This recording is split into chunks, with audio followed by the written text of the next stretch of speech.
नमस्कार बच्चों। आज मैं आपको तबला और उसके अंग के बारे में बताऊंगी। तबला हमारा दो नगीय वाद्य है जिसे हम जोड़ी वाद्य भी कहते हैं। ये दाहिना तबला है और ये बायां तबला है। बाएं तबले को हम डग्गा भी कहते हैं। दाहिने तबले को दाहिने हाथ से ही बजाया जाता है। कुछ कलाकार जो बाएं हाथ से बजाते हैं फिर भी तबला ये दाहिना ही कहलाता है। अब हम दाहिने तबले के अंग से शुरू करते हैं। दाहिने तबले में हमारा पहला अंग आता है लकड़ी, जिस पर यह तबला टिका हुआ है, लकड़ी। तो यह तबले का महत्वपूर्ण अंग है। यह लकड़ी सूखी हुई होती है, प्रायः 20 से 25 सेंटीमीटर ऊंची ये होती है। इसका व्यास 18 से 20 सेमी तथा मुंह का व्यास 10 से 15 सेमी के बीच होता है। लकड़ी अंदर से 3/4 खोखली होती है। यह अधिकतर आम, शीशम, नीम अथवा कटहल की होती है। इसके लिए ज़्यादातर खैर और विजय साल की लकड़ी अच्छी मानी गई है। छोटे मुंह का तबला ऊंचे स्वर के लिए तथा चौड़े मुंह का तबला नीचे स्वर के लिए अधिक उपयुक्त माना गया है। इसके बाद आता है पूड़ी। पूड़ी लकड़ी के मुंह पर मड़े हुए चमड़े के संपूर्ण भाग को पूड़ी कहते हैं। इसके अंतर्गत स्याही, लौ, चाटी तथा गजरा आता है। इसके बाद गजरे के बारे में बताते हैं आपको। पूड़ी के किनारे किनारे चारों ओर चमड़े की गुथी हुई चोटी को गजरा, श्रृंगार या पगड़ी कहते हैं। इसमें 16 छेद होते हैं जिन्हें घर कहते हैं। इसमें बद्धी डालकर पूड़ी के साथ कसा जाता है। इसके बाद आता है चाटी। चाटी पूड़ी के किनारे किनारे तथा गजरे के बाद करीब आधा या पौन इंच चमड़े की एक गोट सी लगी रहती है जिसे चाटी या किनार कहते हैं। बंगाल में इसे कानी कहते हैं। स्याही, इसके बाद आता है स्याही। पूड़ी के बीचों बीच और चाटी से करीब 1 या पौन इंच की दूरी पर गोलाकार आकृति में काले रंग का मसाला लगा रहता है, उसे स्याही कहते हैं।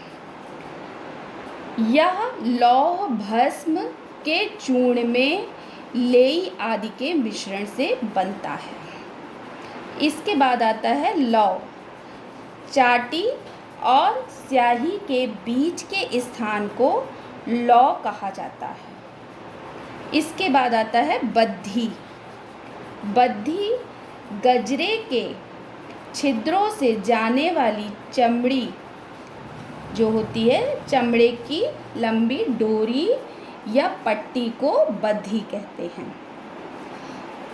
उसी से पूड़ी लकड़ी से कसी जाती है। इसके बाद आता है गुड़री। तबले के पेंदी में चमड़े की पट्टी का एक गोल घेरा होता है। इसके बीच में बद्धी लकड़ी पर पहनाई जाती है, इसे गुड़री कहते हैं। इसके बाद आता है गट्टा। दाहिने तबले में जो लकड़ी के गोल लंबे टुकड़े बद्धी के नीचे कसे होते हैं उन्हें गट्टे या गुल्ली कहते हैं। इनकी संख्या 8 होती है। इनसे तबले को उतारने और चढ़ाने में सहायता मिलती है। तबला विभिन्न स्वरों में मिलाया जाता है, इसलिए गट्टे की बहुत आवश्यकता होती है। अब हम आपको बताते हैं बायां तबला यानी डग्गे के बारे में। तबला जोड़ी का यह दाहिने की अपेक्षा कम ऊंचा, बीच का भाग अधिक आकार का और मुंह दाहिने की तुलना में काफ़ी अधिक होता है। इसकी ऊंचाई लगभग 20 से 22 सेंटीमीटर के आसपास होती है। इसमें सबसे पहले आता है कूड़ी, जो कि इसका मुख्य शरीर है। जिस प्रकार दाहिने तबले में लकड़ी होती है, उसी प्रकार बाएं तबले में कूड़ी होती है। इसी पर चमड़ा मढ़ा जाता है। पहले यह अधिकतर मिट्टी का गोल आकार का बना होता था, परंतु सरलता से फूट जाने के भय से अब यह तांबे, पीतल या लोहे का बनाया जाने लगा है। कभी कभी यह लकड़ी का भी देखा जाता है, परंतु उसकी आवाज़ अच्छी नहीं होती है, अतः यह बहुत ही कम या ना के बराबर ही प्रचार में है। इसके बाद आता है पूड़ी। इसमें भी कूड़ी के मुंह पर चमड़े के लगे हुए संपूर्ण भाग को पूड़ी कहते हैं। दाहिने के समान बाएं में भी पूड़ी में गोट, मैदान तथा स्याही आदि का समावेश रहता है। इसके बाद आता है इसमें गोट। पूड़ी के अंदर किनारे किनारे लगी हुई चमड़े की गोल पट्टी को गोट कहते हैं। यह दाहिने तबले की चाटी के समान होता है, परंतु उससे कुछ अधिक चौड़ा होता है और इसका उद्देश्य मुख्य खाल की रक्षा करना होता है। इसके बाद इसमें आता है स्याही। स्याही पूड़ी के किनारे एक तथा गोट के कुछ स्थान छोड़कर करीब 2.5 या 3 इंच का गोला काले रंग का मसाला लगाया जाता है, जिसे स्याही कहते हैं।